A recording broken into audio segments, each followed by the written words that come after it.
Ok, ce matin, on va voir les différents pinceaux. Alors, leur utilisation, j'avais parlé au cours que, bon, il y avait des personnes qui étaient intéressées là, pour que je fasse une petite démonstration avec les différents pinceaux. Alors, c'est ce que je vais faire ce matin. Je vais ajuster la toile un petit peu. Ok, juste pour voir. Ok, tout est beau quand même.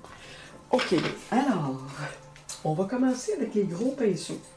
Donc, je vais parler d'un gros pinceau, bon, qui ressemble à ça, genre style quincaillerie.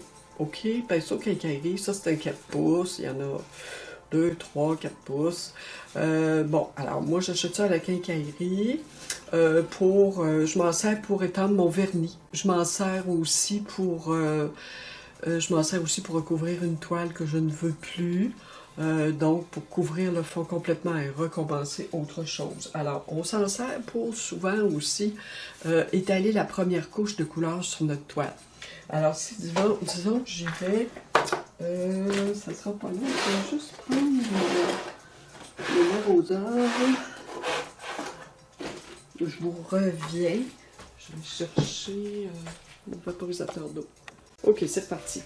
Donc, j'ai toujours mon vaporisateur d'eau. Très important, il faut que les pinceaux soient humides.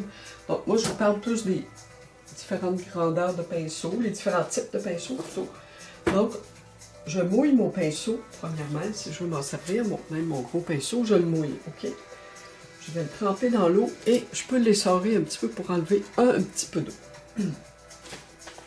Ou si j'ai besoin de l'eau, ben, de toute l'eau dans mon pinceau, par exemple, si je recouvre au gesso une toile que je ne veux plus, eh bien à ce moment-là, je peux garder l'eau dans mon pinceau. Parce que le gesso est assez épais, alors on peut le diluer avec de l'eau. Donc, si par exemple, je commençais par, donc j'ai jaune, rouge, bleu, des couleurs terre, un violet, puis différentes, 2 tons de rouge, 2 tons de jaune, un terre de sienne naturel, un terre de sienne brûlé, un terre d'ombre brûlé, et j'ai un bleu sélénium, et puis un violet. Bon, alors peu importe, de toute façon, c'est une petite démonstration pour les pinceaux. Alors, si admettons, je sais pas moi, je prends le jaune.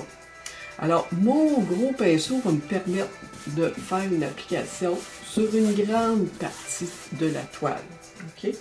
Ici, je vais chercher mon magenta qui va avec le jaune. Je n'ai pas besoin de rincer mon pinceau avant. Si vous rincez trop votre pinceau et que vous passez beaucoup sur vos couleurs, ben c'est certain que ça... Comme par exemple, si je vais jusqu'au bout, ben c'est certain que ça se mélange et je n'ai pas mes couleurs qui se côtoient. Donc, c'est parfait, voyez-vous, avec un gros pinceau comme ça, pour faire un fond. OK? Alors, je le mets à l'eau. Si, bon, j'ai le pinceau aussi de quincaillerie moins large, qui me permet de faire, par exemple, je prends mon rouge, bien, je peux faire des frottis. Ça va très très bien pour faire des frottis. Donc, ça me permet de faire un fond de toile, un ciel. OK? Je n'ai pas mis trop de peinture sur mon pinceau. Ça donne rien à ce stade-ci parce que je commence ma toile. Donc, arrangez-vous que si vous en mettez trop épais, ben, posez-vous la question, est-ce que je vois un peu le fond de ma toile? Si vous voyez un peu le fond de votre toile, le fond blanc ou de couleur, si vous avez un fond de couleur, ben, moi je vois des petits traits blancs, un petit fond de couleur, là, un petit fond de toile, bon, c'est parce que c'est correct. Plus que ça, c'est beaucoup de peinture. Je vais vous montrer la différence. Si j'ai, par exemple, un spalter, OK, mon spalter, idéalement avec l'acrylique, le spalter, il faut qu'il ait une épaisseur de poils assez importante, OK? Si c'est plus mince que ça, parfois le pinceau va faire des dents. Il va se séparer et puis on n'aura pas un bel appliqué. Si je veux faire un bel appliqué, je mouille toujours ma toile un petit peu avant. Je mouille mon pinceau, bien sûr, et même chose, je le sors un peu sur ma serviette, mon chiffon. Alors, là, si je veux faire un appliqué de peinture, bon, donc si je prenais par exemple un jaune un peu plus foncé, bien là, voyez-vous, là je vois moins le fond de ma toile. Là, ce que je vois, c'est une application lisse qui va aller se marier avec la couche de couleur à côté que je viens de mettre, qui est encore humide. Si je passe dedans, ça va se mélanger.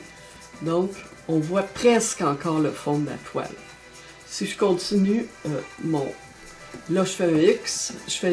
Quand je fais des X, c'est parce que je veux faire disparaître mes traits de pinceau. Et puis quand je le fais en douceur. Donc, je soulève un peu mon pinceau de la toile. Je frotte pas trop. Plus vous allez frotter sur votre toile, c'est pas des frottis, là, c'est une application de couleur. On veut une transparence, ok? Je peux y aller comme ça aussi. Okay, si par exemple, je remouille un petit peu mon pinceau sur ma palette avec de l'eau, je reprends une couleur, admettons que je prends mon rouge, par exemple. Bien, si je viens ici, si ma toile a de la texture, c'est certain que je vais voir la couleur du fond. Okay. Si je rajoute un petit peu d'eau, parce que je veux que ce soit un peu plus lisse, et bien là, je ne verrai plus le fond jaune que j'avais préalablement. Voilà. Si je repasse avec mon rouge sur la toile est texturée. Alors, j'ai des effets ici aussi, là. Voilà. Donc, je peux continuer. Si, admettons, je prends mon blanc, j'ai rincé un tout petit peu mon pinceau. J'humidifie ma toile, il me reste encore un peu de rouge, c'est pas grave. Mon blanc est teinté, c'est ce que je veux. Je veux pas un blanc qui soit complètement blanc. Je peux prendre un peu de jaune.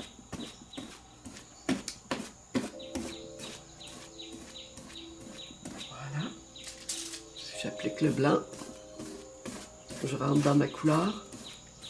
Je peux faire des X comme tout à l'heure. Donc, mon spalter, il me permet une application de peinture qui est plus fine, ok? Quelque chose de plus uniforme. Plus je vais passer, plus je vais uniformiser. Je prends l'autre côté de mon pinceau. Je peux utiliser les deux côtés de mon pinceau. Je n'avais pas de blanc ce côté-là, là. Alors, je peux l'utiliser pour venir rapprocher mes deux couleurs. Je vais sur l'autre couleur à côté. Alors, ça ne me dérange pas, ça me fait un fini qui est fondu ici, là. Donc, le spalter me permet de faire des fondus doux. Par exemple, pour des ciels, pour de l'eau, pour autre chose. Des grands plans de couleurs avec des couleurs douces, adoucies, fondues. Bon, j'ai aussi des pinceaux du genre langue de chat. Le pinceau langue de chat, ça c'est une grosse langue de chat. J'en ai des plus petites. J'ai ça, j'ai aussi celle-là. Donc, les langues de chat, qu'on appelle aussi pinceau Filbert, P-H-I-L-B-E-R-T. Si vous demandez ça au magasin, c'est pas tout le monde qui sait qu'on appelle ça comme ça. Donc, ce pinceau-là, le Filbert, c'est le nom d'un artiste peintre du passé. Donc, j'ai les langues de chat de différentes grosseurs. Je vais regarder, voir si je vous les montre bien. Oui, d'accord. Alors, mon petit, un moyen, un plus gros, puis un extra gros. Alors, si j'ai une grande toile, je veux faire des appliqués de peinture qui soient plus épais, je me sers de mon Filbert. Okay. Bon, je peux faire ce que je viens de faire ici, là, avec le gros Filbert ici, là, parce qu'il va couvrir une grande partie de ma toile. J'aurai pas d'épaisseur, là. Bon, si, admettons, je prends un peu de jaune, je vais prendre un peu de magenta avec mes jaunes. Donc, si j'en mets assez quand même, donc ça va me permettre de faire un appliqué de peinture qui va être... Bon, c'est sûr que ma toile a des... Regardez. Alors là, quand je fais un appliqué de peinture comme ça, eh bien, plus je vais passer dedans, plus je vais assombrir ma couleur. OK? Alors, vous faites attention à ça. Si je mets de l'eau, donc je dilue ma couleur. Donc, ce qui me permet de remplir aussi un grand espace sur ma toile. Comme les pinceaux larges, plus larges, OK? Donc, les pinceaux larges, c'est surtout ce que ça permet de faire. De remplir des grands pans de la toile avec de la couleur. Donc, si je rentre ici, je vais tourner mon pinceau. Pas trop salir ma couleur. Donc, quand je tourne mon pinceau, ben, ça me permet de ne pas avoir ma couleur que je traînais ici, là, de ne pas la traîner là-dedans. Je le tourne pour pouvoir juste venir marier les deux couleurs d'un côté de l'autre. En tout cas, moi, c'est ma façon de faire, là. Si vous rincez, bien, essorez comme il faut votre pinceau. Parce que si vous ne le faites pas, eh bien, vous allez remettre de l'eau, vous allez rediluer votre couleur. Donc, ça, est-ce que c'est sec? C'est sec. Bon, si je veux faire l'application de peinture sèche, de peinture qui n'est pas trop humide, je dis peinture sèche, là, mon pinceau est un petit peu humide. Alors, je le fais, mais ce qui va arriver, c'est que je vois encore le fond de ma toile. Alors, il faut que j'en remette.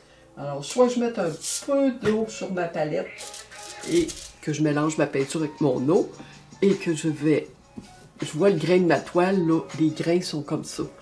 Ben, en fait, c'est pas des grains, ça doit être la couche précédente qu'il y avait là-dessus. Donc, je vais dans le sens des grains. Et si je fais ça, bien, ça me permet de remplir le blanc que je vois sur ma toile. Okay? Et si je fais ça, eh bien, ma couleur est un petit peu humide à côté, donc ça me permet d'avoir quand même disons, une séparation floue, une rencontre floue avec mes deux couleurs, entre mon jaune et mon rouge, voyez-vous. Alors, pensez toujours à flatter votre surface et non trop gratter. Trop passer dessus trop longtemps, plus vous allez passer, plus elle va perdre de sa force. Parce que si aussi vous rajoutez de l'eau, ben, c'est encore pire.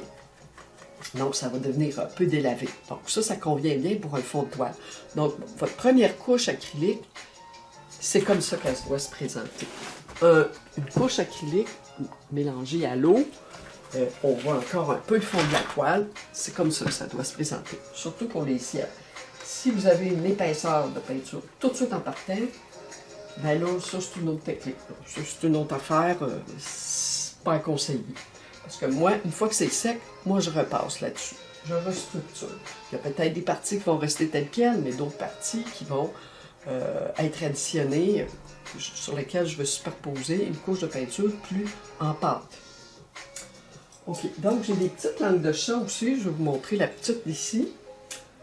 Donc, petite langue de chat comme ça, ben là c'est certain, si je prends un petit bleu, je vais prendre un petit bleu pour que vous voyez bien, ben là c'est certain que si je me sers de ça,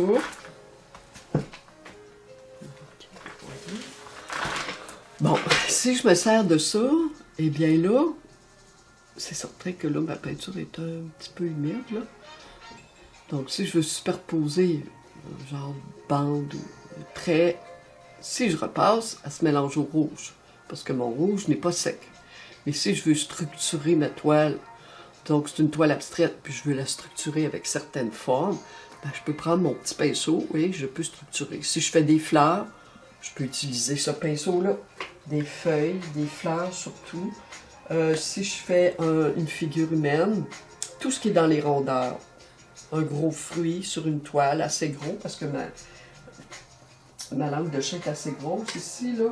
Si j'en prends une petite langue de chat, donc ça a à peu près 1,5 pouce. Donc à ce moment-là, si je viens prendre, je vais prendre mon violet pour que vous voyez. Alors si je viens tirer un trait, bien, vous voyez, c'est ce que ça me donne ici, là.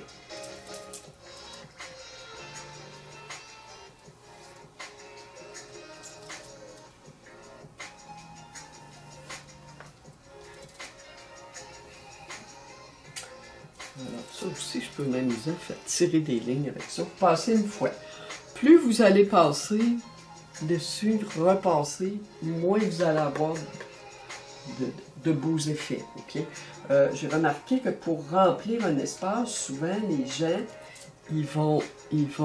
souvent les gens vont faire ça comme ça. Alors, à ne pas faire, ok, à ne pas faire parce que ce n'est pas au niveau de l'application de la peinture, c'est pas conseillé. Donc, si vous remplissez un espace, bien, si on remplit de traits comme ça, puis on fait le tour de la texture, le tour de nos formes, ce n'est pas beau, ok? Il faut absolument aller vers quelque chose, vers une touche de peinture qui soit plus du genre. Là. Bon, là j'ai un petit peu d'eau dans mon pinceau, je vais l'enlever. Bon, si admettons, bon, alors à ce moment-là, je suis mieux d'y aller comme ça. si je veux colorer. OK? Un peu comme je l'ai fait ici, là, en X, mais ici, avec mon petit pinceau, ben, je le fais en frottant mon pinceau. Puis ça, je passe sur mes lignes, j'ai une transparence, je les laisse là. Si vous essayez de faire quelque chose de trop égal, par exemple, si vous avez un espace à combler et que vous allez avec votre pinceau comme ça, ben, comme ça, et puis que ailleurs, ben, c'est ça, à côté, vous y allez dans ce sens-là, bien là, c'est certain qu'on va avoir toutes sortes de traces de pinceau qui sont pas égales. Donc, c'est vraiment, il faut y aller en frottant le pinceau. Quand on peint, si vous n'êtes pas habitué à faire ça, prenez votre pinceau sur le bout du manche et allez-y comme ça. Donc, vous allez pouvoir réaliser de plus beaux effets. Bon, je vais m'essayer avec mon blanc ici là, pour essayer de...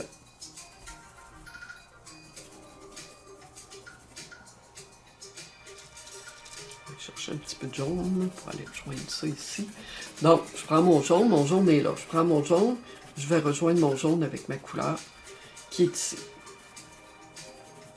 Si je veux uniformiser, à ce moment-là, je peux toujours prendre mon pinceau spalpaire. Je vais l'essorer comme il faut. Il est encore un petit peu humide, mais je vais passer dessus. Oups!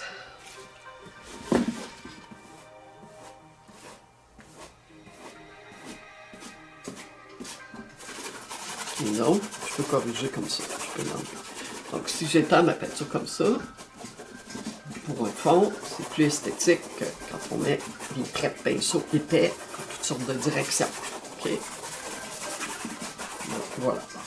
Alors, le frottis est recommandé pour la première couche. Okay? Bon, OK. Après ça, là, je vous ai montré ça. Ce qu'on peut utiliser aussi. Bon, il y a ces pinceaux-là qui sont du style un peu plus pour faire de l'aquarelle. Ce sont des poils qui sont naturels. Le problème avec ça, si on met de l'acrylique, bien, c'est que les poils vont arracher, ils perdent leurs poils, ces pinceaux-là. Donc, il ne faut pas trop y aller durement avec eux parce qu'ils vont se gaspiller, sécher très vite. Par contre, on peut s'en servir pour faire des fondus de couleur. Si, par exemple, je vais aller me chercher 2 couleurs, admettons que je prends, je vais prendre mon rouge que j'avais, là. Oups, je m'excuse, c'est un vieux pinceau, hein? Il va très bien, mais... OK, alors si je prends un rouge ici, et puis que j'applique, je tourne mon pinceau, je prends l'autre côté de mon pinceau, je vais appliquer un blanc. Ce que vous pourriez faire, c'est suivre la vidéo et faire les traces en même temps que moi. Hein. Ça serait un bel apprentissage. Prenez une grande toile ou un grand morceau de...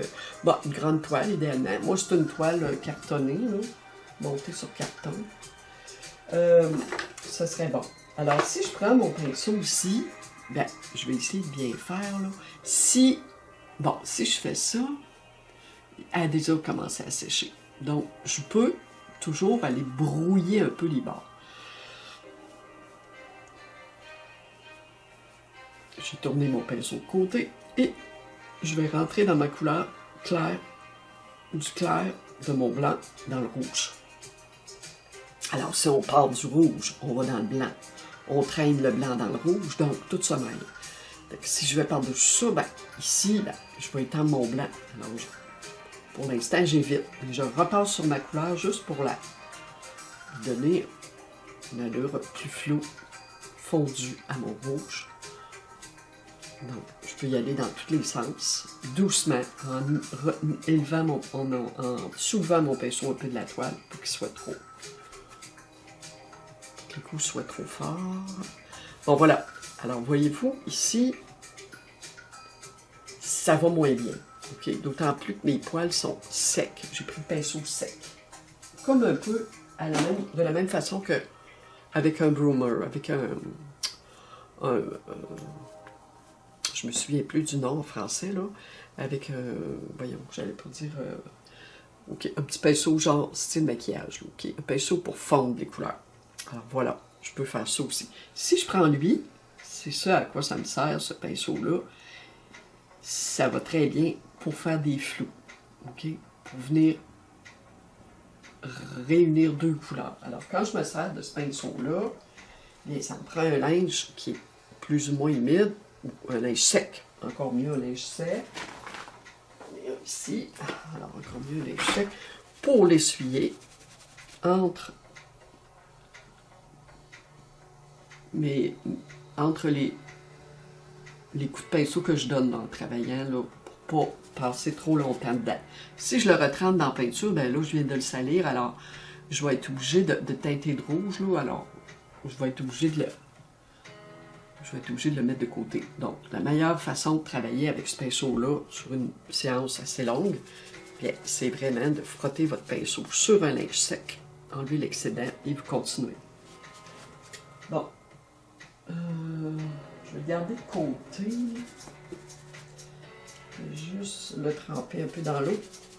Parfois, je le trempe un petit peu dans l'eau. Et je le avec des frottis sur mon linge sec, bien, je suis en train de la sécher. Je lui redonne sa forme. Si je veux m'en servir dans une quinzaine, vingtaine de minutes, je vais le mettre de côté, je vais être capable de m'en servir. Mais il ne faut pas que j'oublie de nettoyer. À la fin, c'est très important. Bon, alors, là, je vais montrer pas mal de pinceaux différents. Il y a aussi les petits... il y a aussi les petits éventails. Les éventails vont faire le même travail ici. Donc, si j'ai... si j'ai, par exemple, je vais prendre un jaune...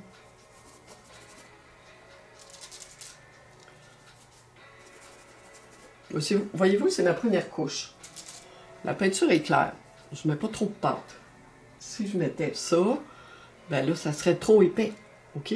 Alors ça, il faut faire attention. Donc, quand vous en mettez trop épais, ben, soit on l'essuie, soit on passe dessus avec un autre pinceau pour l'enlever.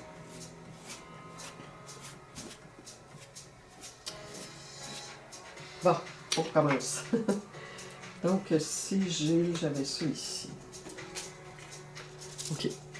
Par exemple, si j'ai mon jaune, et puis je vais me poser un rouge ici. Là, j'en ai mis un petit peu plus épais. Je vais l'étendre. OK?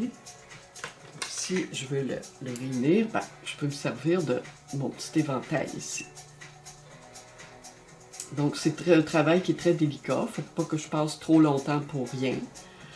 Ça me donne absolument rien de passer, repasser, repasser. Là. Je peux passer ici. Voilà. Alors, ça souvent, c'est pour des petits coins délicats. Okay? Si, admettons, on fait une figure humaine, des fleurs, par exemple, aussi. Là. OK. Mon petit pinceau de quincaillerie, ben, c'est le même que le plus large, sauf qu'il est moins large. Alors, lui, il peut me permettre de brouiller aussi brouiller la surface un peu.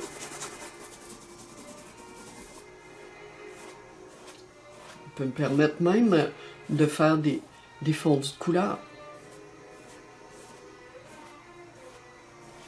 Comme avec le gros pinceau au début, là, je touche presque pas à la surface de ma toile. Ça fait des traits blancs, mais si je passe, je repasse et je repasse, plus je vais repasser, plus je vais brouiller ma couleur. OK?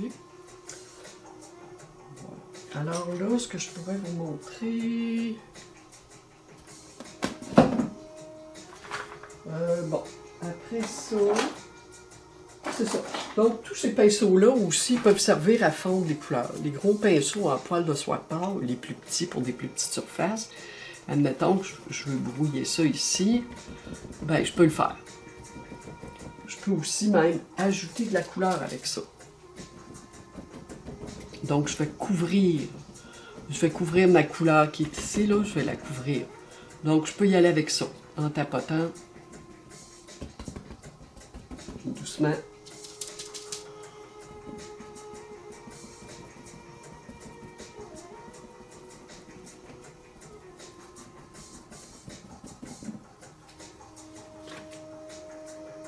Je peux aussi... si j'ai un pinceau soit de part de cette forme-là aussi, ça peut me permettre d'aller, si je veux uniformiser ma couleur, et aller la mêler à l'autre qui est à côté, qui est encore humide un peu. Donc, l'acrylique, sa caractéristique, c'est qu'elle sèche rapidement. Alors, plus vous allez passer du temps sur une même partie de votre toile, plus vous allez composer un tableau qui va être difficile à contrôler au niveau du séchage de la peinture. Okay? Il faut qu'il y ait quand même... donc, dans ce temps-là, donnez-vous une chance, faites sécher votre peinture, votre toile, et puis après ça, revenez dessus, tout simplement. Ok, alors si je voulais couvrir complètement ma peinture rapidement, avec la couleur, je pourrais prendre un pinceau un petit peu plus large. C'est pas des pinceaux sur le petit instant.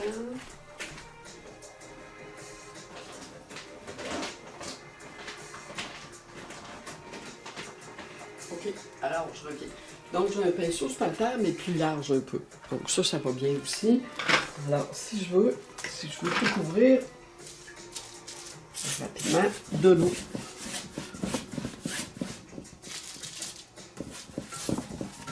Donc je passe du jaune, rouge, blanc. Okay.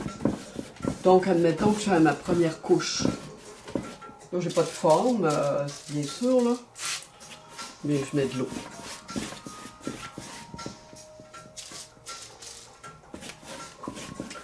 Je vais laisser ces petits traits de pinceau, je m'en occupe pas.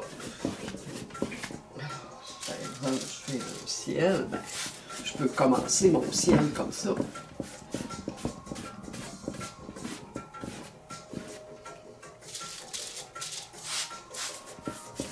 Donc, je mets un peu plus d'eau, j'ai plus de facilité à aller couvrir les bords de ma toile, ça me donne une chance. Donc, j'ai pas tant de peinture que ça sur mon pinceau, j'en ai assez, mais là, je couvre un peu plus, parce que j'ai mis un petit peu plus de peinture. Si j'en mets assez, puis que je viens couvrir, c'est certain que là, je vais avoir une couche plus épaisse, ok? Donc, ça veut dire que ça va être plus couvrant. Et je vais aller avec mon violet. Et voilà, je vais juste me tasser un petit peu quand même. Ok, vous voyez encore. Bon, ok, voilà.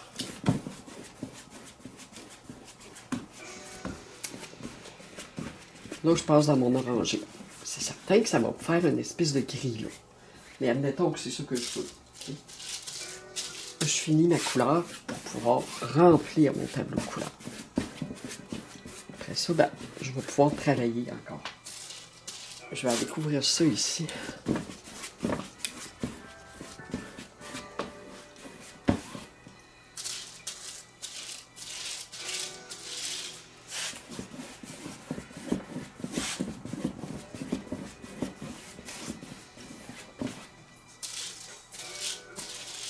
Donc là, si j'embarque un peu de mes couleurs terre, ben là, c'est sûr que ça va faire très foncé. Je m'en vais dans les teintes de brun, de presque noir même. Voilà. Si j'ajoute de l'eau, je délaye ma couleur. Délayer avec de l'eau, bon, ça tire votre film de peinture, mais en même temps, ça fait perdre la brillance à votre couleur. Voilà. Alors, j'ai rempli mon tableau de couleurs. OK? Je vais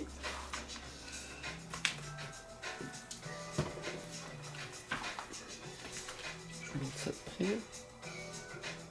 Alors là, j'ai une première couche de couleurs qui peut constituer un début de peinture abstraite. Lumière là, concentrer ma lumière claire là, lumière moyenne là. Il y a comme une deuxième couche de peinture ici aussi, là, déjà. Ici, et bon, j'ai certaines formes. Est-ce que je vais les garder? Je ne sais pas. J'ai des bleus violets, donc ça me donne une espèce de profondeur, ok? Donc moi, souvent, je commence mes peintures comme ça, même les abstraites. Puis ça dépend ce que je fais. C'est toujours embêtant, là. Parce que, bon, c'est embêtant de vous dire ça, parce que j'ai toutes sortes de façons de procéder pour la peinture abstraite, mais bon, vous avez vu l'utilisation des différents pinceaux, et vous avez vu qu'il ne faut pas mettre trop épais de peinture. Je vais vous montrer autre chose. Ok, il y a d'autres instruments dont on peut se servir. Donc, vous avez le couteau à peindre. Il y a le shaper. Donc, ça, c'est en silicone ici. Vous avez aussi le rouleau. Le rouleau est très intéressant. Couvrir des grandes parties. Et puis, ça donne une belle texture quand même. Et puis, il y a les racloirs qu'on trouve à la quincaillerie. Ok? Bon. Alors ça, le peigne, bien sûr, le peigne qui nous donne, ou autre instrument dentelé là, qui peut nous donner des étiquettes. Donc si par exemple, je pourrais prendre, bon, admettons, j'ai une partie que je veux moins, mais je pourrais utiliser le rouleau. Je vais prendre un peu de rouge, un peu de bleu. Et si je viens ici, bien, je me trouve à recouvrir ma partie un peu, mais tout en gardant un peu un aspect transparent. Il y a des formes en dessous. Et ce n'est pas mauvais. Voilà. Alors, j'ai recouvert. OK? Tout simplement. Je n'ai pas cherché à cacher. J'ai superposé de la couleur. Il faut y aller dans cet esprit-là. Si je reprends du bleu, et que je veux resuperposer la couleur, bon, la couleur, le bleu est moins transparent. C'est une couleur qui est moyenne, puis sur l'échelle des valeurs. Donc voilà. Je vais recouvrir ma partie. Alors, ça, c'est intéressant. Bon, le rouleau est très intéressant. On peut appliquer aussi de la couleur métallique avec le rouleau aussi, c'est très beau. Je vais essayer de penser de vous le montrer.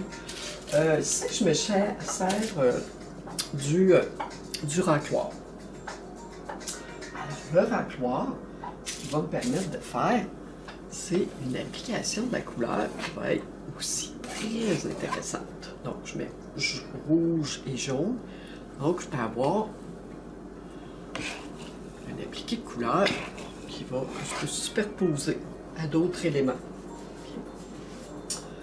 OK, donc le racloir, si je prends le petit racloir, à ce moment-là, ici, je vais avoir un tracé, mais plus petit.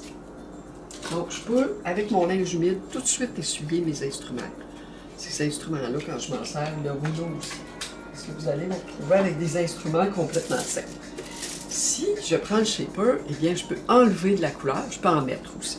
Admettons que je veux enlever ce que j'ai. Je veux faire une trace dans ce que j'ai mis ici. Bon, je ne vois pas tellement. Je vais essayer de vous montrer d'une autre façon.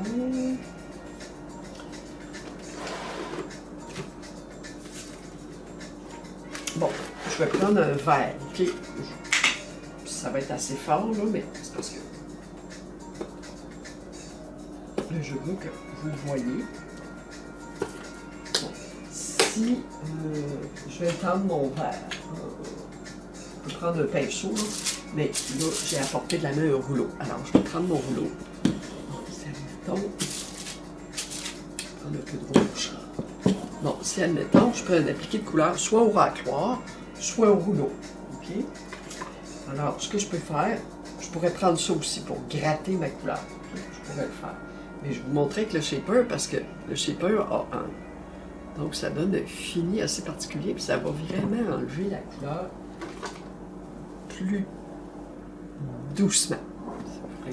C'est plus doux, comme. On a des espèces de formes, de lignes, de rubans. Moi, en tout cas, de plumes ou de plumes, là, moi, j'adore ça. Là. Voilà. Alors, ça, c'est plaisant.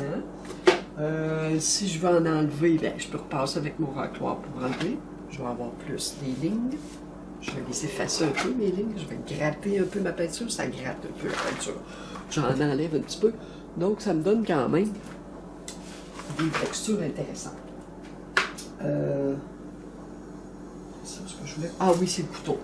Bon, le couteau, ben là, le couteau, c'est certain que lui, il va me donner formes, la possibilité de travailler sur de plus petites parties. Okay. De venir apposer de la couleur près d'une autre, en donnant un petit rebond de texture ici, là, qui peut être intéressant.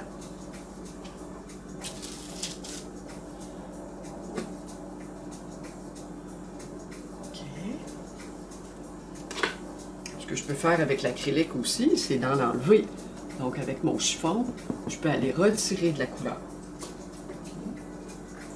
Retirer la couleur. Je peux repasser mon rouleau, par exemple, pour venir uniformiser cette petite partie-là. La reprendre au pinceau, comme je veux. Bon, disons que je l'uniformise, moi, comme ça. Et ça va me donner quand même encore, regardez, ça me donne des effets. Le rouleau me donne des effets. Mon acrylique n'est pas tout à fait sèche, la couche d'en dessous est sèche. Donc, ça me fait une espèce d'effet délavé ici, là, qui est intéressant. Donc, il faut toujours rechercher la texture, laisser les événements se produire. Okay? C'est un peu comme dans la vie, là. On dit qu'il n'y a pas de hasard, c'est un peu ça. Donc, oui, c'est hasardeux de faire de l'acrylique de cette façon-là, découvrir les effets, utiliser différents instruments, mais c'est intéressant. Okay? Parce qu'il y a toujours des surprises. Ce que vous pouvez faire aussi, si j'ai un chiffon humide, ben là, je vois ça ici, il y a une espèce de lumière, ben, c'est certain que si je viens encore passer mon chiffon, bien, je vais enlever de la couleur. Mais il faut que je fasse attention, parce que si je fais ça partout, bien, je vais avoir une toile qui va être entièrement délavée. Donc, quand je mets des effets délavés comme ça, bien, il faut que je fasse attention et j'essaie d'aller donner, pour qu'il y ait une opposition d'effets, la couleur qui va être plus en pâte, plus contrastante aussi, là. OK? J'ai presque plus de couleur sur ma palette. Bon, alors voilà. Je vais juste vous montrer ça. Oh oui, c'est vrai, j'avais oublié le peigne. Donc, notre peigne peut donner un effet... je vais le mettre ici. Et voilà, c'est mon peigne.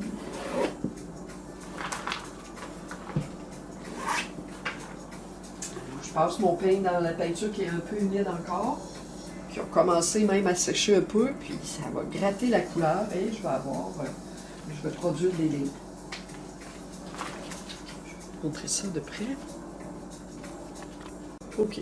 Alors, on a des effets ici. Des effets qui vont... Donc, ici, ça avance. OK. Ces traces-là avancent vers nous. Tandis qu'ici, c'est de la lumière, ça pousse vers le fond. Ici, ça pousse vers le fond aussi. C'est plus brouillé.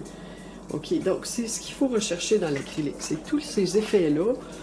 Donc, les plans plus gros de peinture vont aussi avoir un effet d'avancée parfois, dépendant de la couleur. Là, ici, c'est comme une couleur moyenne, donc j'ai l'impression que ça avance. Ici, on recule on recule de plus en plus, et voilà, on est au fond, ici, vers la lumière. Alors, ce qui est intéressant, c'est regarder le près de tous ces effets, garder le peigne. OK, ici, c'était délavé un peu, j'avais apposé une couleur encore, et j'ai gratté avec le peigne. Ici, c'est notre shaper qu'on appelle, l'instrument de silicone, qui nous permet d'aller enlever de la couleur et de voir la couleur qui est en dessous. Le peigne, ici, donc, on a appliqué de la couleur au couteau, le couteau à peindre, le petit couteau à peindre, qui est quand même intéressant. Okay. Donc, c'est beaucoup pour de la finition, on abstrait les couteaux à peindre, souvent. Bon, on peut faire une peinture abstraite totalement entièrement avec le couteau à peindre, mais bon, c'est une autre façon de faire. Ici, le pinceau, la peinture qui a été appliquée avec un pinceau large. Donc, moi, la troisième étape, c'est de prendre... Premièrement, on va y aller par étapes. Premièrement, j'ai étendu la peinture comme un fond coloré dans des mouvements avec mon gros pinceau, partout sur la toile. Première étape, on voit encore le fond de la toile et c'est correct. OK? La peinture est délayée avec un peu d'eau. La deuxième étape, si je mets un peu plus de couleur en pâte, ce qui s'est produit ici, la couleur est un peu plus épaisse un petit peu plus avec un pinceau. J'ai quand même délayé avec l'eau. On voit moins le fond. Pourquoi? Parce qu'il y a une couche de peinture en dessous. Fait que c'est ça l'idée. L'idée, c'est d'aller superposer des couches de couleurs. C'est ça qui est plus beau. Ici, bien, les effets qu'on a faits, ça ressemble à quelque chose qui est final quand même, là. Donc, tout ce qui est instrument de grattage, couteau à peindre, peut s'utiliser en milieu de production ou à la fin de la production. Okay? Ici, on a des accumulations de formes qui étaient en dessous. Je vous ai fait une démonstration là. Je l'ai recouvert pour essayer d'harmoniser avec ce qu'il y avait déjà. Donc, ça donne des effets intéressants, une superposition d'effets en transparence. OK, il y a 2 épaisseurs au moins là-dessus. Là. Voilà, alors quand même, vous voyez un peu ce que ça donne là, pour, avec l'utilisation des pinceaux et des différents instruments. On va passer à autre chose. OK, là, je vais vous faire une petite démonstration pour un ciel. Disons qu'on commence un ciel sur petite toile, OK? J'ai un exemple ici qui ça donne à concorder avec la couverture d'un livre au niveau des couleurs. Donc, c'est un livre sur le pastel.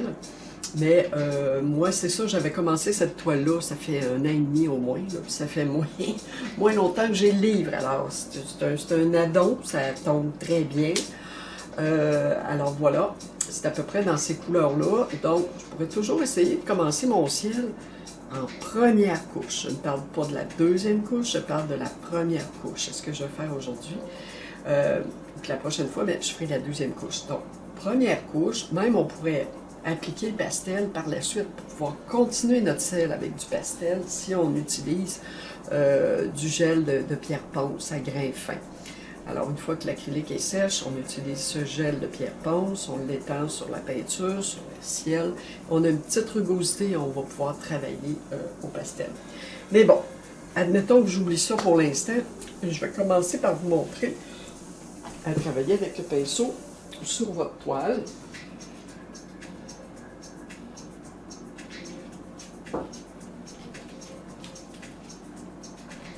Pour ma part, je prendrais quand même mon spalter, qui est un assez gros pinceau.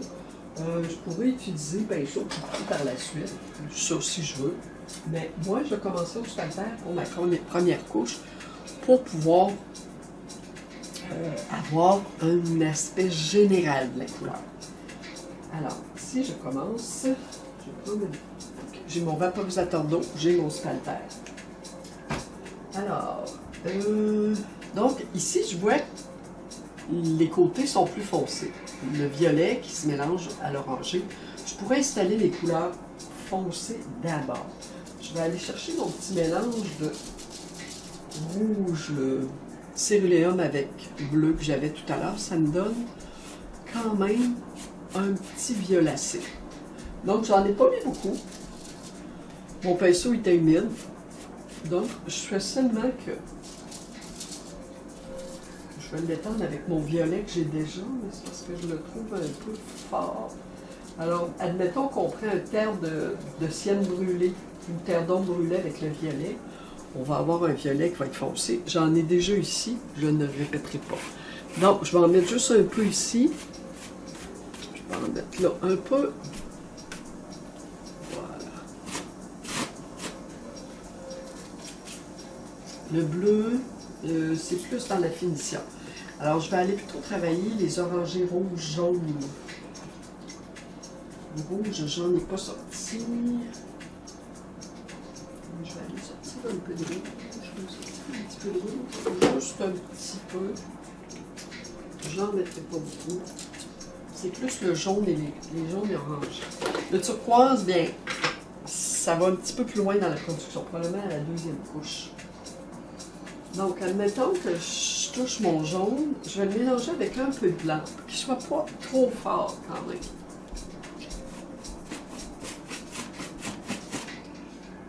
Il est très fort.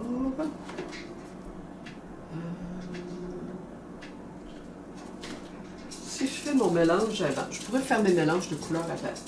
Moi, je ne préfère pas. Là. Je préfère les mélanger à mesure, mais si j'essaie d'aller me chercher le petit ton, c'est comme un petit ton de chair qui est ici, okay? Donc, si je vais me chercher ce petit ton de chair-là, donc c'est un peu de magenta, un peu de jaune, j'ai le jaune moyen et non le jaune citron, et un peu de magenta et du blanc. Donc, ça me donne ça ici.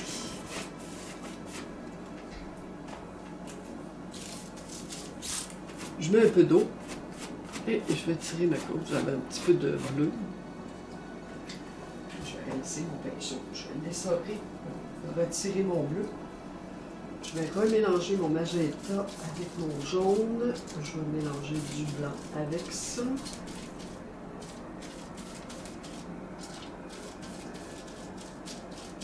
J'ai un petit ton de chair qui est quand même intéressant. Ok. Bon. J'ai ici du ton de chair. J'en ai là. Donc, voyez-vous, je vois encore le fond de mon tableau, moi. Okay. Je vais faire à peu près, mais en général, là, je viens un petit peu de mon rouge, parce que j'en ai déjà de ce côté-là.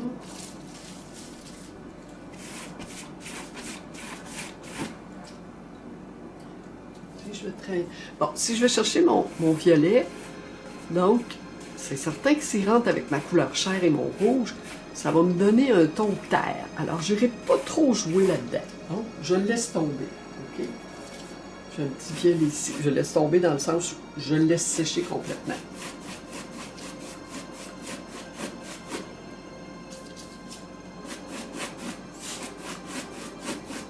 Là, je n'ai pas rincé mon pinceau. Okay. Je vais avec mes couleurs.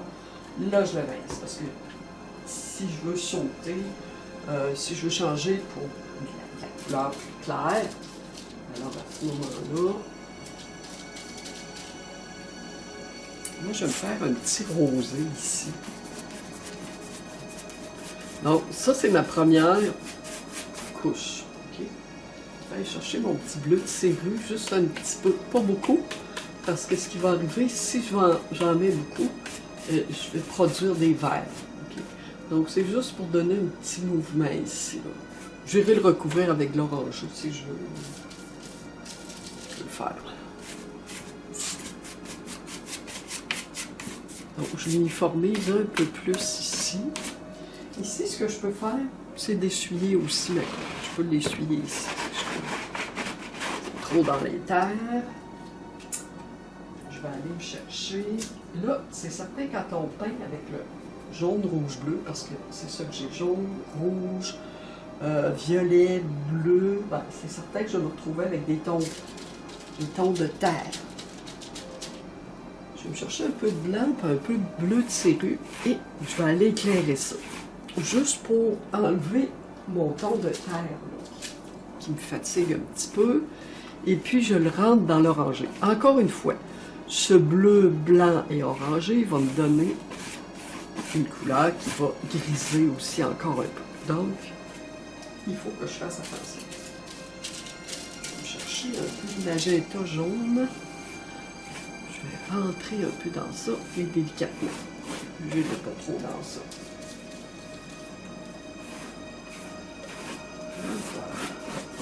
Bon, moi j'ai des verres ici qui étaient là. Okay.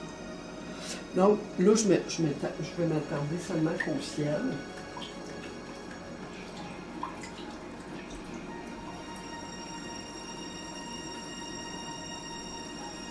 Je peux toujours aller glisser quand même du blanc. Du blanc, je vais mettre un petit peu de magenta. Donc, voyez-vous que je pars du haut, puis je vais vers le centre. Je ne couvre pas tout. Ici, je vois le fond de ma toile. Je ne suis pas obligée de le couvrir. Je le laisse comme ça. C'est pas important. Je vois encore le fond de ma toile. Ici aussi. Là, ici. Je peux le laisser comme ça. Je ne suis pas obligée de le couvrir.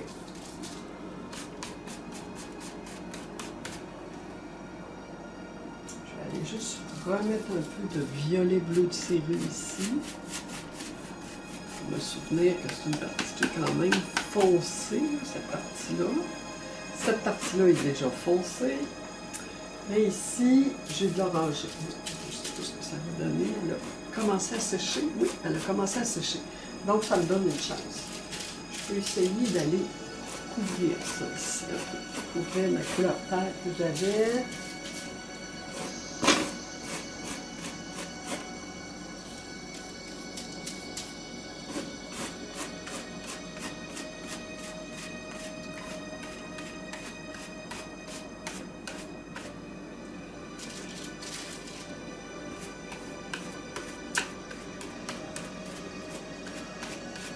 Là, je donne la lumière que je veux. Okay, bon. Après ça, je la lâche. Donc, OK. Alors là, la première couche, elle est faite. OK? C'est juste une couche de...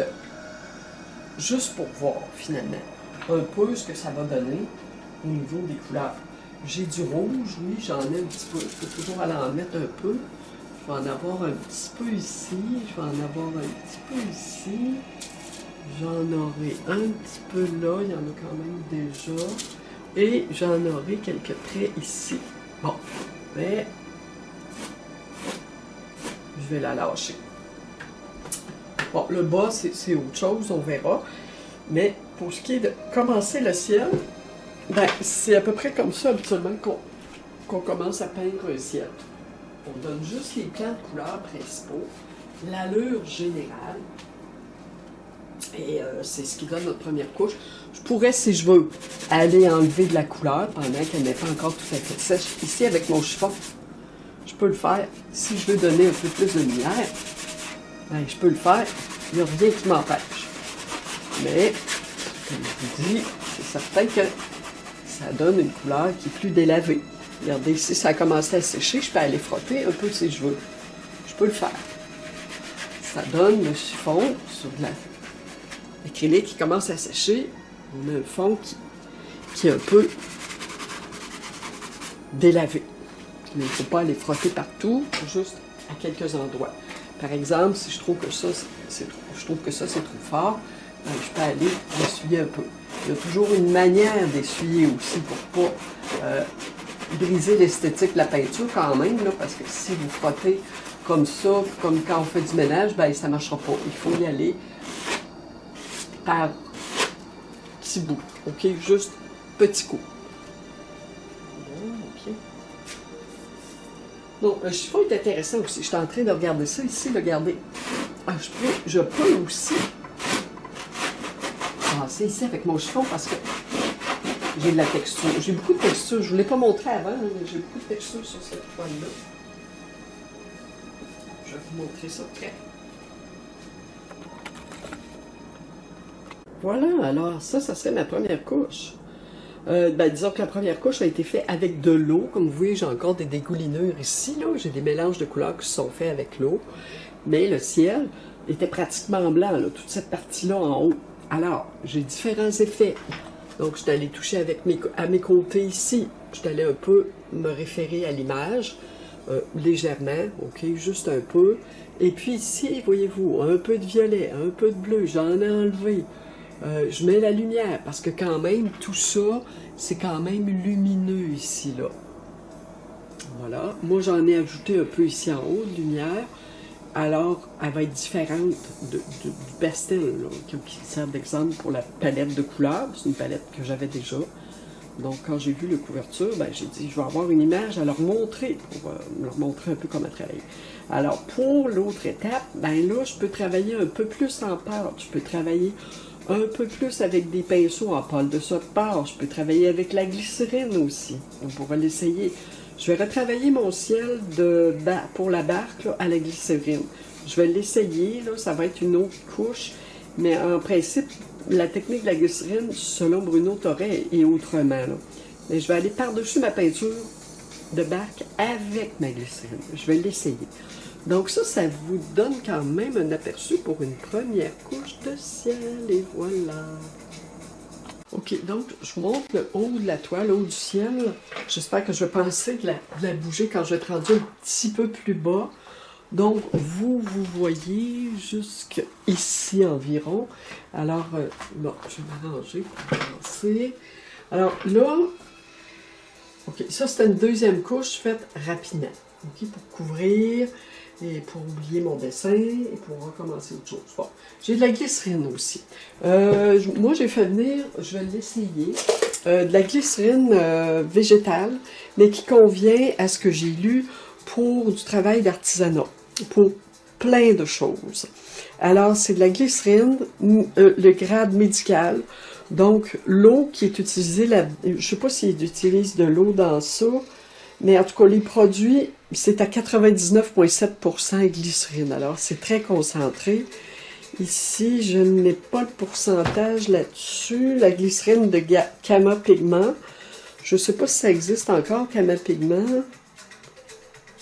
J'ai pas de pourcentage ici. Donc, quand même, je vais continuer avec celle-là, mais en tout cas, je vous enverrai le lien. C'est sur Amazon, bien sûr. C'est un produit canadien.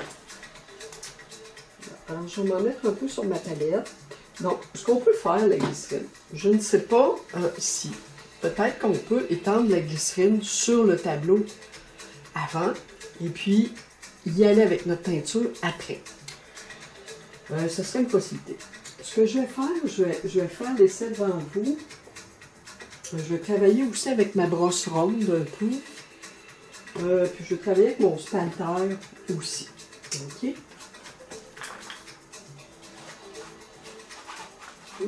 Bon. Voilà. Alors, si par exemple, je décide d'étendre ma glycérine, je vais prendre un pinceau. Je vais prendre un pinceau. Bon, admettons que je prends mon pinceau tel qu'il est. OK? Je mets de la glycérine sur ma toile. Je pourrais ne pas avoir de la peinture, là j'en ai déjà. Alors, la partie que je vais toucher, bien, je vais mettre un peu de glycérine dessus, juste pour voir comment ça travaille. Bon, donc je sens que ça tire un peu. Okay? Idéalement, c'est d'en mettre dans la peinture avant de commencer. Mais je vais y aller comme ça pour voir. Si j'utilise mon pinceau, je lui mets comme d'habitude, je le sors un petit peu, et que je prends un peu de mon turquoise avec mon bleu cégléum, ici. Alors, si je viens l'appliquer ici, alors j'ai l'impression que ça délaye vraiment la peinture, ok? Un petit peu trop. Mais si j'ajoute la peinture, ça peut être intéressant. Donc, je peux la laisser sécher comme ça.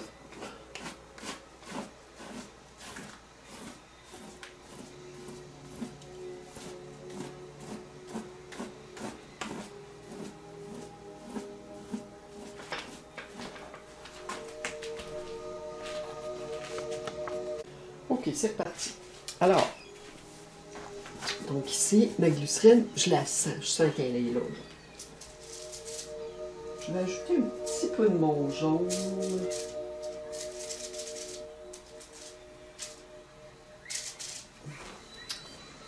Juste ici.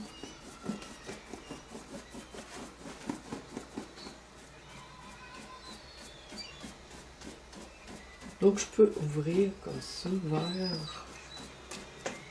Je vais aller chercher un peu de blanc. Donc, j'ai de la glycérine aussi un peu dans ma couleur. Surtout dans mon jaune. Je vais arriver dans mon jaune par hasard.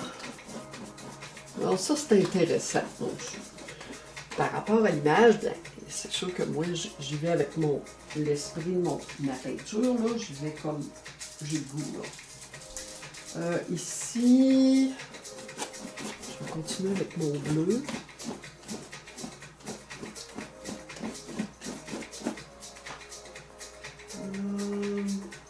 Légèrement de violet. Je vais aller chercher un peu de magenta.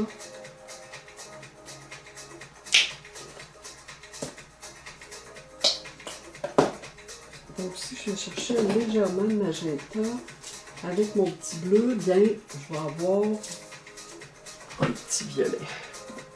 Je veux qu'il soit léger ici. Donc là, je commence à donner du mouvement à mon ciel. Parce que là, je suis dans ma deuxième couche. J'ai déjà de la couleur en dessous.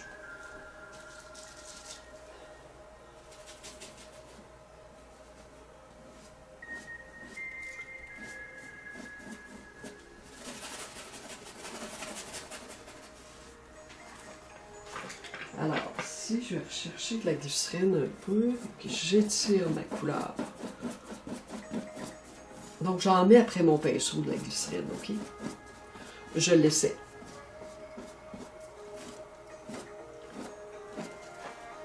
Je vais aller chercher mon bleu, mon turquoise, mais je vais prendre un peu d'eau parce que je sens que ça va sécher. Ajouter du bleu ici. Je ne mettrai pas de lumière là parce que la fenêtre de mon bateau va arriver après, à peu près dans ce coin-là. J'aimerais bien que ce soit bleu. Alors, je prévois le coup. Donc, il y a un peu de verdâtre dans mon ciel, turquoise. Moi, j'aime ça. Je vais aller mettre la lumière plutôt. Je vais la descendre un peu ici.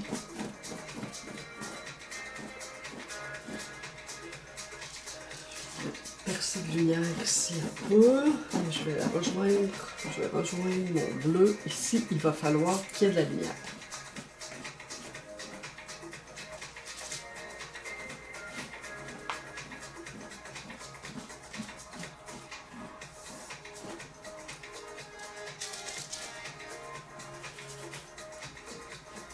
Je vais juste renforcer le jaune ici un peu. Juste pour voir. J'ose. Oups, je vais essayer de ne pas trop vous cacher quand je travaille, c'est difficile. Voilà. Je vais laisser ça comme ça et je vais pouvoir venir le recouvrir. C'est parce que ce qui arrive, c'est que j'ai de la texture ici. Alors, ça peut être intéressant. Je risque le coup. Je vais aller chercher une petite composante violet ici. Un peu de bleu, un peu de magenta que je mélange sur mon tableau. Si vous vous habituez à mélanger vos teintes, vos couleurs sur votre tableau, vous allez voir que ça fait une différence quand on travaille. Surtout les ciels. Pour les ciels, là, mettons, là, peut-être pas pour une figure humaine, mais pour les ciels, c'est vraiment agréable là, de mélanger sur la toile directement. Bon, là, je vais juste un petit peu fort, ok, je le sais. Mais,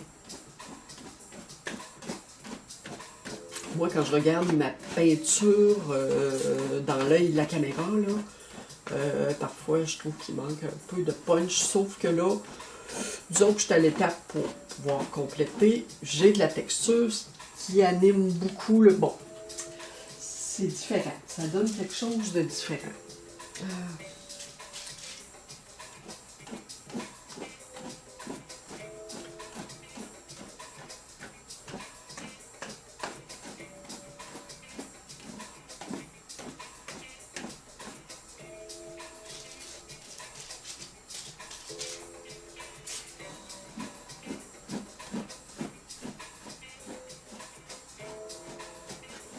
Donc, je parle un petit peu moins parce que je veux me concentrer. Je suis quand même rendue à la troisième couche.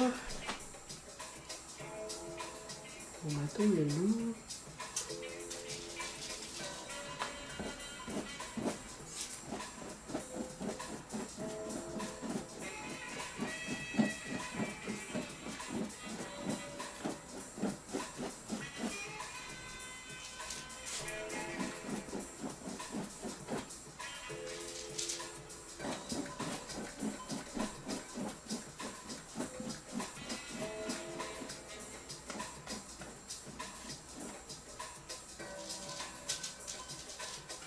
Bon.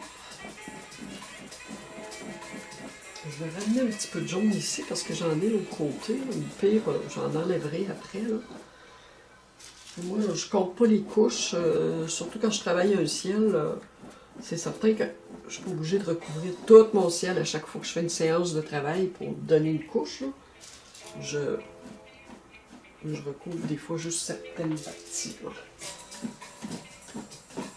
Donc, en rajoutant de l'eau, c'est certain que j'étire ma couleur, mais en même temps, il faut que je fasse attention parce que ça dilue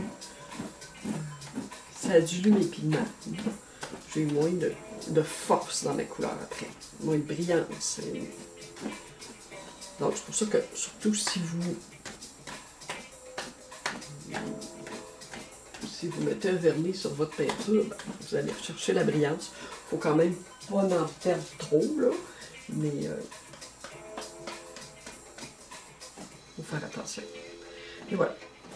Mettons que...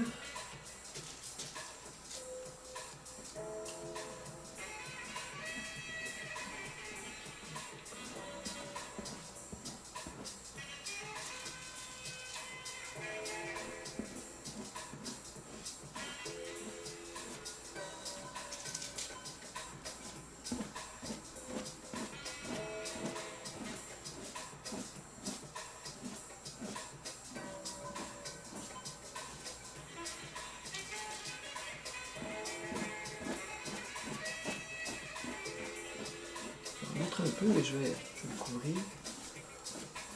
Donc, est-ce que je pourrais avoir une percée de lumière là? Peut-être. Je ne le sais pas. Bon, je verrai.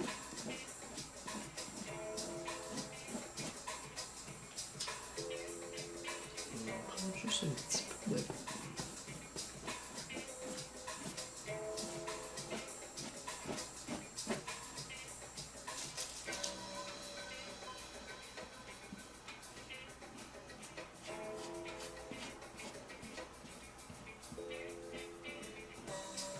Donc, à l'autre couche, la prochaine, là, je vais pouvoir aller mettre un petit peu plus de lumière, si j'ai besoin, sur la texture.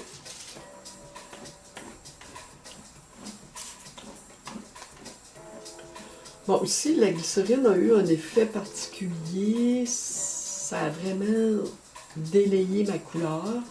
Ça donne une transparence intéressante, cependant. Bon, je vais juste m'éloigner un petit peu. Ok, quand même. Ok. Ok. Je vais juste aller donner la lumière ici. Je vais baisser un petit peu ma caméra. Comme vous voyez.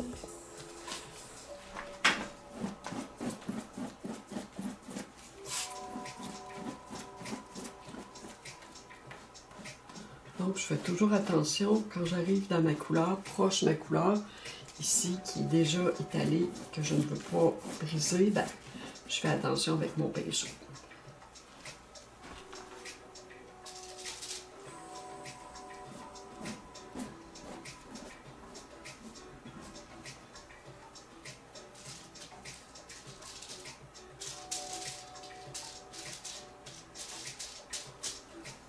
Je vais faire rentrer un petit mauve ici pour voir.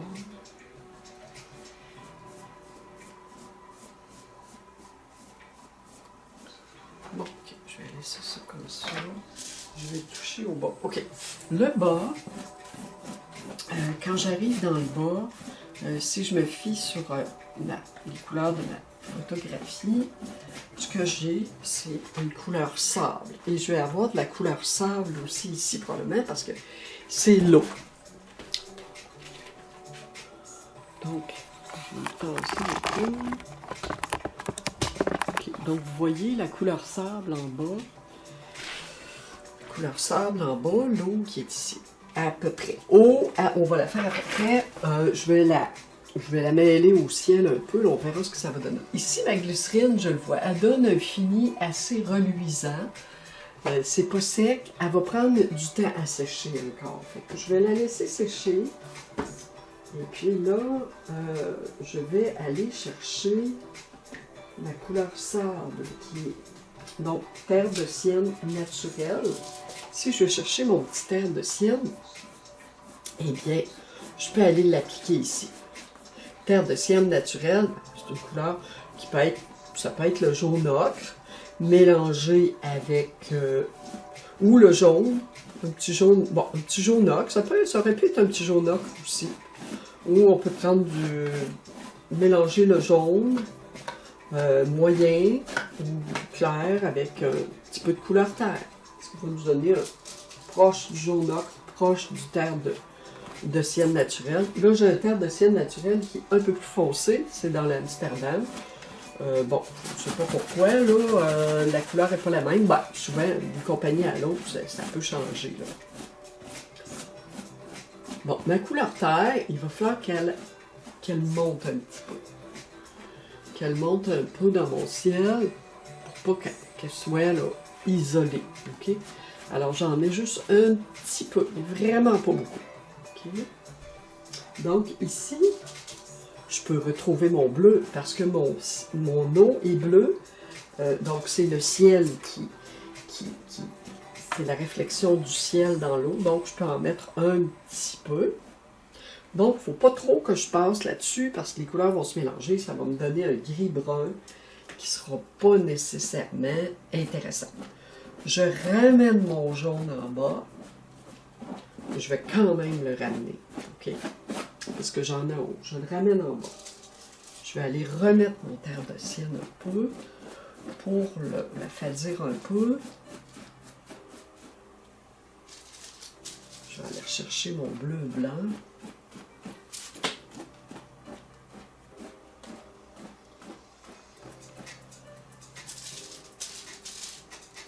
Et voyez-vous, je vais toujours par l'extérieur pour travailler. Je ne travaille pas dans le milieu de ma toile. Je travaille par l'extérieur, par les bords. Ce qui me permet de préserver mon centre et y aller, en fait, de façon plus réservée pour pas avoir de traits de couleur que je ne voudrais pas après, là, pour donner une continuité à la peinture. Moi, j'avais déjà un papier de coller ici, OK? Alors, normalement, je devrais aller mettre un peu de texture ici pour combler. Je pourrais peut-être le faire tout de suite. Je vous reviens. Okay. Alors, si je prends mon petit mélange modeling paste maison, OK? Médium de texture maison. C'est encore très beau, d'ailleurs. Je peux partir du bord et puis venir rentrer dans mon papier ici.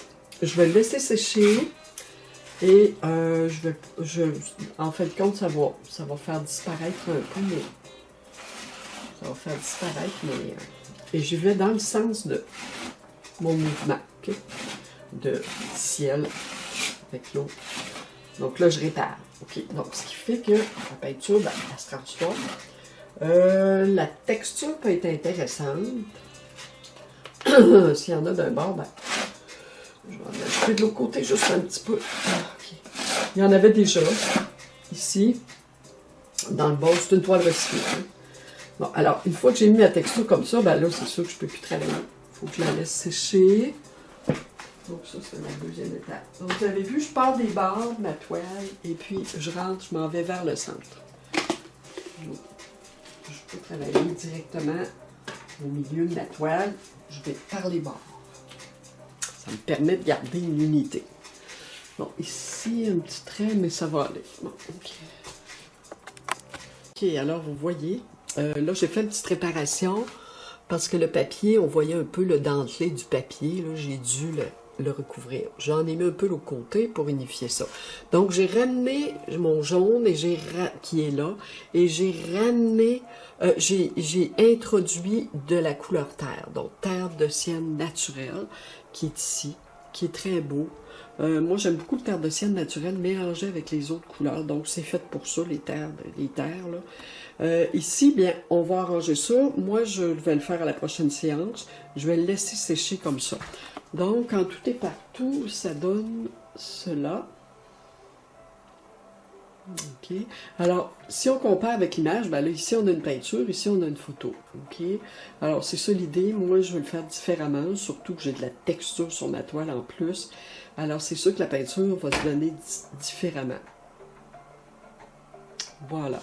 Donc, en allant sur les bords, ben, je me protège, OK? Je fais attention, je ne m'en vais pas tout de suite dans le milieu travailler, j'y vais par les bords, ce qui me permet de voir à mesure, d'uniformiser ma toile avec les couleurs, et puis de voir à mesure de quoi aura l'air mon paysage. Ici, le ciel bleu, c'est pas dit que j'irai pas y retoucher. Non. Alors, je vais vous laisser là-dessus et c'est à suivre. Je vais retravailler mon paysage aussi que j'ai fait sécher. Le paysage de ciel que je vous ai montré avant. Et c'est ça, on aura une autre séance, donc à suivre. Et n'hésitez pas à vous abonner, c'est gratuit et vous serez toujours au courant des nouvelles vidéos qui vont sortir. Merci et bonne fin de semaine.